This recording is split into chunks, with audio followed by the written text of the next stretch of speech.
Marami pong nag-aakala na ang MGTOW, pag sinabi po ninyong MGTOW, ito po yung mga talagang sumurrender na sa dating and relationship. Ito po yung isa sa mga pinakamalaking misconception pag pinag-uusapan po ay MGTOW. Palibasa po, sila po, hindi naman kasi sila MGTOW, kaya hindi po nila totally nauunawaan at kumpletong iintindihan yung concept sa likod ng to. At may mga tao po na ang tingin po nila sa sarili nila, alam na nila at naiintindihan na nila lahat ng bagay, magbabato na lang ng immediate conclusion. Right? Na hindi pa naman nila nasubukan yung ganong klaseng way of life. Pag sinabi po nating MGTOW, this is men going their own way. Ito po, unang-una is isang way of life na kung saan po ito ang mga lalaki na completely nanaliwanagan at naintindihan po na they found out the fountain of truth regarding especially the relationship and marriage, the nature of women, and how society run. Ito lang po yun. Right? So that means itong mga lalaki na ito, nalaman po nila and they are enlightened dito po sa katotohanan na to, something na hindi po itinuro sa kanila ng school, ng church, at ng parents, at ng society na rin. Alright? So I hope po na klaro po tayo dito. Alright? Ngayon po, sa isang tao po na lalo walang idea sa manosphere o sa MGTOW, at lalo pag blue pill ito, ay ba iisipin ng mga taong makakakita at makakaalam nito na bakla ka, baka siguro lalaki ang gusto mo, o kaya naman italunan ka, kaya naman imahina ka. Ganun agad ang iisipin nila. Alright? Of course, hindi natin sila masisi kasi nga naman, unconventional yun sa kanila kasi hindi po yun ang naituro sa kanila. Ang conventional at traditional na naituro po sa atin ay magtrabaho, manligaw, mag-asawa, bumuhay ng pamilya, mag-anak. Right? Kumayod ng kumayod para itaguyod ang pamilya, sintahin at luhuran ng babae. Ito po yung conventional at traditional na naituro sa atin. Hindi po nila ibinunyag yung dark side neto. Ang lagi lang po nilang iniindurso at itinuturo, mapayan man ay sa school, sa church, sa parents, at sa mga mainstream media at romantic movies, romantic love song. Iyan po ang iniindorso at itinuturo. Hindi naman po nila sinabi yung dark side neto. At ayaw po nila na malaman ito ng mga lalaki kasi po masisira po yung sistema na kanilang isinet up. Kasi po ang sistema na ito ay nakatailored hindi naman po para sa side ng lalaki. Ang sistema pong ito ay nakatailored para sa needs at privilege ng babae. At bata na rin. Bakit? First and foremost, kailangan ng kababaihan ang lalaki para sa kanilang seguridad, sa kanilang mga pangangailangan na atensyon, at lalong-lalo na higit sa lahat yung binhi, yung semilya, para magkaroon po sila ng anak kasi yun yung nagde-define ng existence nila. Yun yung nagde-define ng pagkababae nila. Para sa ng pagkababae mo kung di ka naman magkakaanak. Alright. Pangalawa po, kailangan ng society ang lalaki para sa pangangailangan nilang serbisyo, militar, infrastruktura, right? Mga trabahong mabibigat, at higit sa lahat para voluntaring i-donate ang similya para hindi maubos ang populasyon. So kung titignan po ninyo in bird's eye view, kailangan tayo mga lalaki, kailangan ng babae at society, pati na rin ng mga bata, para sa kanilang sariling pangangailangan. Pero ni isa wala kang nakita na tinake into account nila ang iyong kapakanan at pangangailangan. Ang tingin lang, kumbaga they are more on take lang ng take. They don't know how to give. Alright? So, kung MGTOW ka, ito po yung basic na nauunawaan mo. Itong mga basic na katotohanan ito ay nauunawaan mo at naliwanagan ka na ito pala ang kalakaran, ang agos, sistema ng lahat ng bagay. At nadiskubre mo na ang mga bagay-bagay, ang sistemang kasalukuyan na to umaandar sa pabor ng babae at ng lipunan. Hindi naman pala para sa'yo. Hindi siya nakakatulong sa'yo. Disposable ka lang.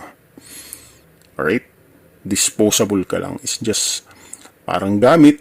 Pag naluma na at wala nang pakinabang, nasira na, tapon ka na. Yun po yung isa sa mga katotohanang naintindihan at naunawaan ng MGTOW. Kaya hindi po sila nakikipag-participate sa sistemang ito na naka-tailored lang naman para sa babae at sa lipunan. Hindi naman para sa kanila. Hindi siya 50-50. Right? In other words, nakadesign ang sistemang ito para matalo yung lalaki at mag-gain yung babae at lipunan. Kung kaya, ayaw po ng mga MGTOW na makipag-participate pa, first and foremost sa romantic love, sa marriage and relationship, and then ayaw rin nila na pauto at paggamit sa babae at society para lang magbigay ng libreng similya para magkaanak ang babae. Tapos, pag nakuha na ng babae yung anak, tapon ka na, wala ka ng pakinabang, pwede ka na niyang kalimutan. Samantalang hindi niya na-realize yung kahalagahan ng ginawa mo na dinonate mo yung iyong similya. Tapos, yung batas against pa sa iyo. Kasi sa mandatory, hanggat hindi lumalagpas ng 7 years old yung bata, talagang mandatory sa babae yun, sa nanay yun. Sa inahing uso. Alright? So wala. Kumbaga sa chess, checkmate ka, wala kang pupuntahan, mate ka. Kahit saan ka gumalaw, kahit saan ka pumunta, mate ka, checkmate ka. So bakit ka pa makikipag-participate dito? Ngayon po, it doesn't mean na MGTOW ang isang lalaki, hindi na po siya nakakaranas ng mga atensyon, ng curiosity ng mga tao sa kanya. Ako po MGTOW ako, pero sasabihin ko po sa inyo, marami pa rin yung nagkakagusto sa akin, marami pa rin yung nagkaka-interest na nagtatanong, may asawa ka na ba? O may relationship ka ba? Hindi po ako nagyayabang, pero sinishare ko po sa inyo, nang sa ganun po, madebunk yung mga misconception na nabubuo sa isip ng mga tao pag pinag-uusapan ng MGTOW. Ang mga MGTOW po, first and foremost, kahit po hindi na po yan active sa relationship at marriage, yan po ay nagse-self-improve, bumubuo ng status, bumubuo ng financial stability ng businesses. Sila po ay nag-i-improve din ng kanilang looks, ng kanilang outfit. Kung makikita po ninyo yung mga pananamit ng mga executive, makikita nyo yung mga pananamit ng mga professional, ina-achieve po nila yun. Pero ginagawa po nila yun para sa sarili nila at para makabuo ng isang signatured na imahe nila sa harap ng mga tao. Hindi po nila yung ginagawa para magpapansin at i-impress at i-qualify ang sarili nila para sa mga babae. Dahil hindi nila kailangang gawin yun, dahil wala silang kailangang patunayan sa babae. Right? So, hindi po totoo yun. Actually, maraming MGTOW gwapo Maraming MGTOW mukhang artistahin. Kasi nga, ini-improve nila hindi lang yung status nila, kundi looks nila. May mga nagsasabi po na panay sa looks lang ang basehan. Ang mga tao po na ito, well, tinuturo din naman ng red pill na yes, correct. Genetics is correct. Pero mas hardcore po ang red pill. Kasi po, first stage pa lang yun. Kailangan you possess a good looks, genetics. Pero that doesn't mean na magsasucess ka na dun. Pangalawa nun is yung female psychology naman. You have to always put the mind of a female into hot mode para manatili siyang interested sa'yo. Dahil kahit gwapo ka, pag boring ka, wala pa rin yan. Ibabasura ka pa rin ng babae. O sabihin mong namit mo yung dalawa na yun, good genetics at saka yung female psychology, you know how to put the women's brain into hot mode and to keep her engaged to you. So, syempre, pangatlong stage, maghahanap na yung babae ng sabihin natin na leadership mo. Alright? Yung sense of responsibility mo. Pagkalalaki mo, real man. Pag hindi mo rin naipasa yun, makikita ka na naman ng babae as weak. Hindi ka ideal na long-term partner. So pagkatapos niyan, iba pa yung mga ibibigay mo ng mga bahay, pera, anak. I-maintain mo pa yun. You have to always put your feet onto the gas pedal. Kasi pag naging malamya ka na, pag tumigil ka na, hindi ka na naging consistent, i-reject ka na naman ng babae, hahanap na. Yan sinasabi ko po sa inyo, wala naman pong romantic love. Ang mga babae po, hindi ka pagmamalasakitan. Hindi po sila nakakadama ng romantic love. Kaya po, ganyan ang paniniwala natin kasi yan lang naman ang itinuro ng romantic movies at love song. Hindi naman nila sinabi yung dark side niyan. Na ganyan pala yung kalakaran, ganyan pala yung sistema, yan pala ang tunay na nature ng babae. Ngayon, kasalanan ba na mag-walk away ka sa dating and relationship? Kung MGTOW ba, ibig sabihin wala nang nare-receive na atensyon ng babae. Mali ka, hindi mo alam pinagsasasabi mo. Yan ang hirap ng mga tao na nagmamaro, no?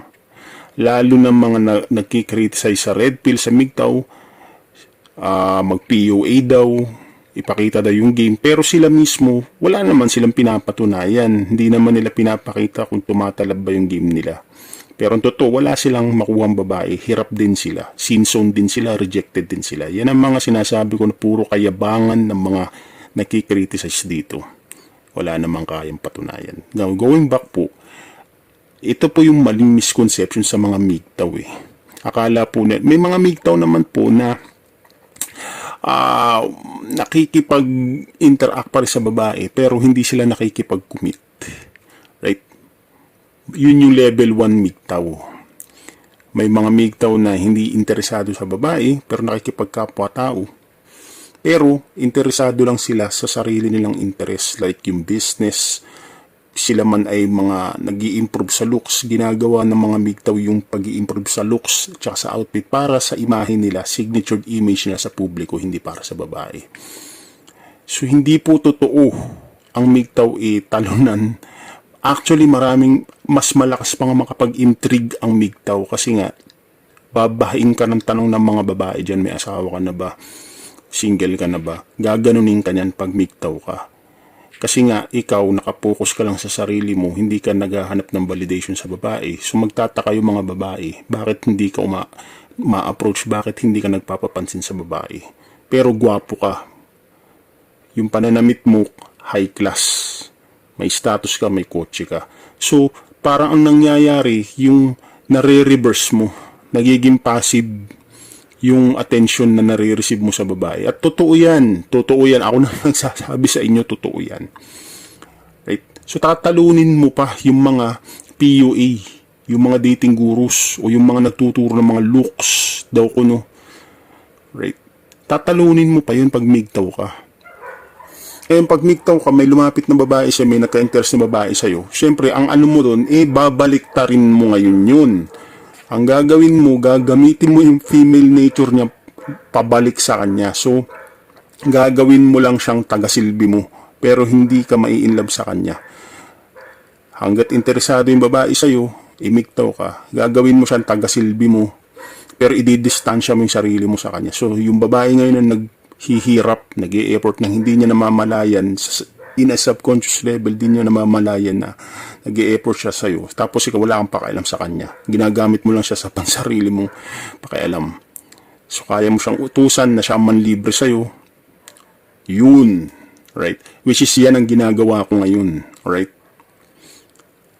So, itong mga taon to, mga walang alam eh. Akala po nila kumpleto na lang naiintindihan ng MGTOW. Wala, 1% lang naiintindihan mo sa MGTOW. Wala kang alam. Hindi lang kami nagyayabang, tahimik lang kami. Pero ang totoong nakakakuha ng passive attention ng mga babae, mga MGTOW, hindi yung mga dating gurus and pick-up artists na puro kayabangan. Right? Puro dada. Ganon din yung mga nagtuturo ng mga looks, yung mga black pillar, mga bubong walang alam na puro looks, palibasa, talunan, at lahat pa ng mga blue pillar. Right? Tatalunin pa kayo ng MGTOW. So, bahala kayo kung sino ang pakinggan ninyo. Ilunod nyo yung isip nyo sa babae. Ayan, gumawa kayo ng mga games. Bahala kayo. Kung sa tingin nyo na makatulong sa inyo, bahala kayo. Right?